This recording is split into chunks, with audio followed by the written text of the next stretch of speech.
struggled with picking a topic because there's so much here that's interesting, um, and I definitely uh, switched topics last minute, and it was just one of those intuitive hits. Done my research on this other topic and had everything ready to sit down and write, and I just took a walk and started to move. And I was just like, okay, just wanting to open up to that space of just creativity and flow. And it was just very clear that write about group flow, like dig into that. And so I knew I was going to be going to Puerto Rico over the weekend, and it's going to be with some really lovely humans in this nice, safe container. So I thought, well, this will be a good space to feel into the group flow and just be in it with this group of people, away from distractions, away from, my normal everyday routine. And it was really magical and beautiful, and it just gave me a lot to then consider even more about community and group flow, and just sharing a little bit about my journey with the flow arts. Started with hoop, but I didn't know that was a flow art. I just called it hooping. And so I learned about poi through reading. I was researching brain-based activities for kids, and I came across a research article that they had done in a school in Canada where they had used poi to help kids with learning disabilities, and just the cross lateral patternings. I'm like, oh, that's what I do in Brain Gym. I just don't have this like prop that does it. We use our arms and our bodies and fingers. So I was like, I want to go learn this. And I had friends who'd been doing it, so I watched them do it, and I thought it was really cool, like the fire poi. But I wasn't interested in that at all. I just thought it was cool to watch. But then when I realized it was also tied into something I could use with kids, and in my work as a therapist, that's what intrigued me. That was like the way it came to me. And so then I went on retreat down to Costa Rica for 2 weeks, and like I said earlier, I learned poi yoga, and I did a poi yoga and surfing retreat. And so I learned poi in community, and it was in that space of being with other people, and just like that the group process, and being able to witness somebody else who was, had more skills than I did, and was very encouraging to me, or, because I was, brand new at it, and just feeling into that experience of being in community. And so that was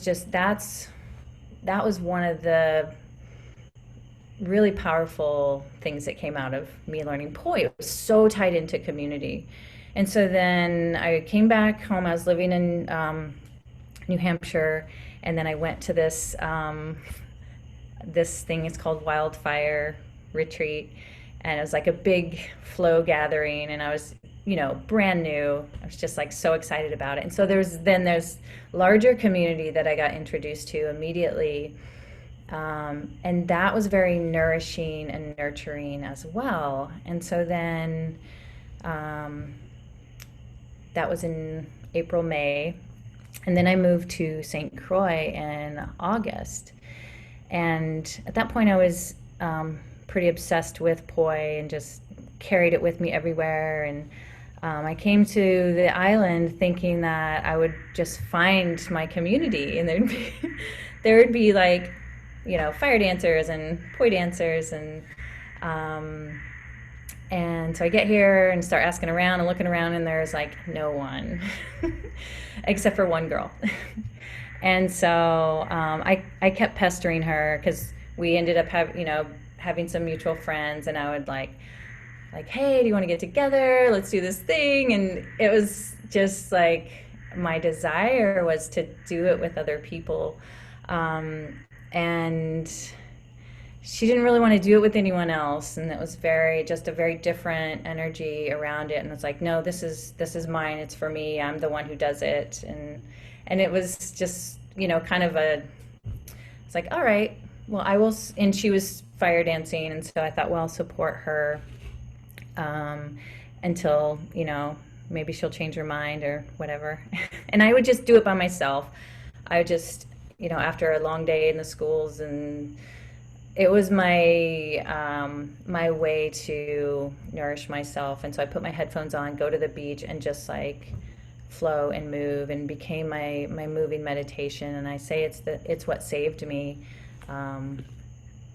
It like got me through the hard first year of living on this island. And so it was out of that space that my journey with the flow arts was birthed. And so coming back to it, being able to really connect in with community. And so from there, just being able to share it, and then share the fire dancing, and having the experience of running a fire dancing troupe. And it's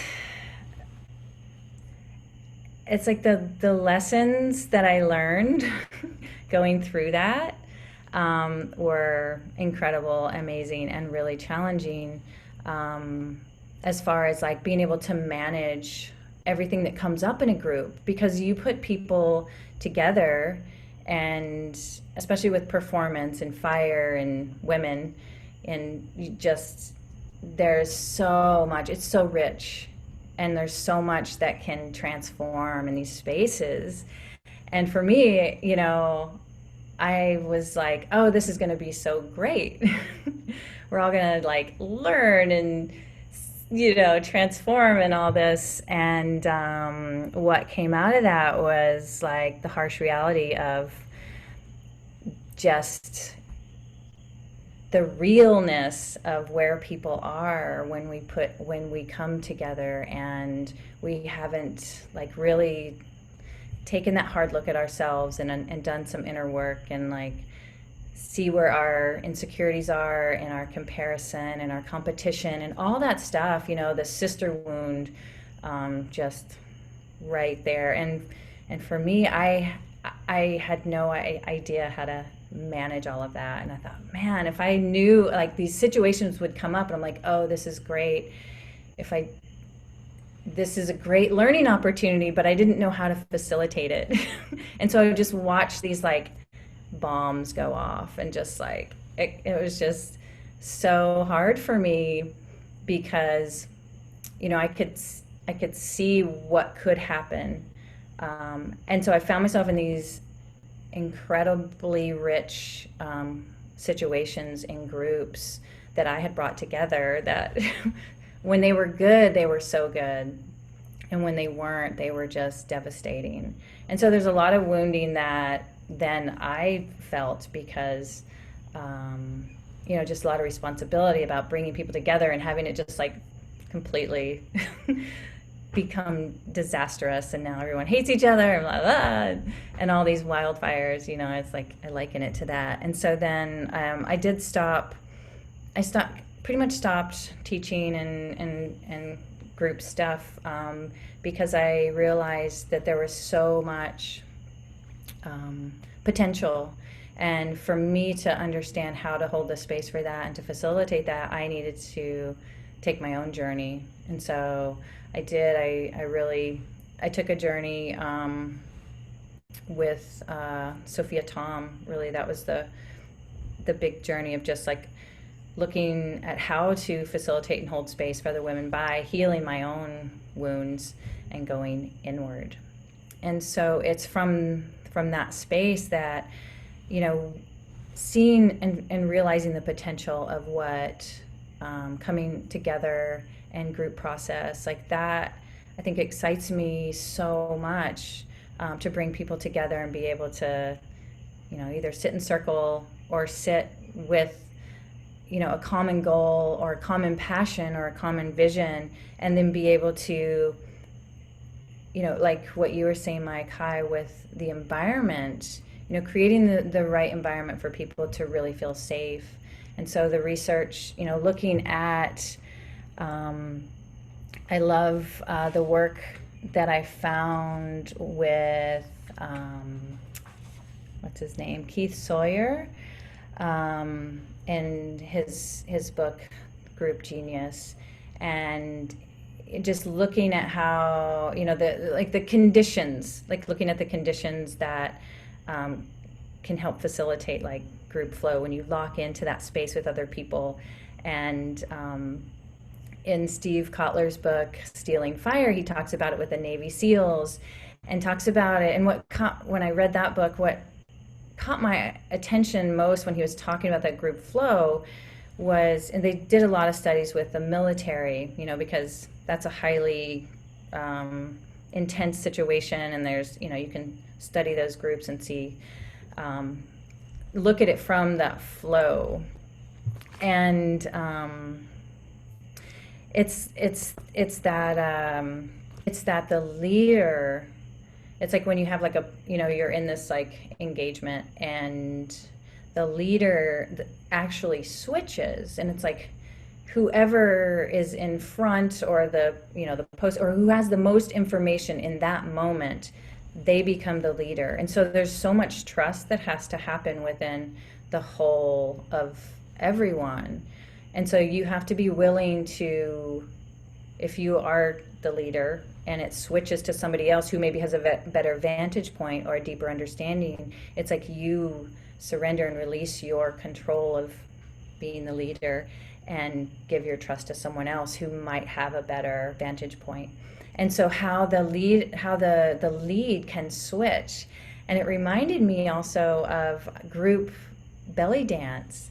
And we would get into like the flock of birds, and there's a way of dancing together.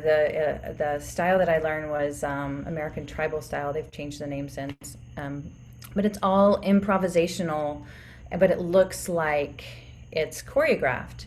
And that's because you're paying attention, like the lead switches as you move, because somebody else has like the point or the front, and so you can move in a circle. The lead switches all the way around, and it becomes a seamless flow. So that reminded me of like, that was my experience. I've never been to battle or anything like that in war, but in belly dance we do a similar thing where we give up our control. And so that was also one of the things that Sawyer found, is like the equal participation, and being able to, as a leader, to facilitate that, but also be willing to let go and allow equal participation within the group setting. And I guess the other thing that really came up for me in this research was also the deep listening. And that to me is about present moment awareness. It's about being able to be so present in the moment, so that you're not thinking ahead, you're not creating the script, you are present to what is, so that you can, switch or act or react to whatever is in the present moment. And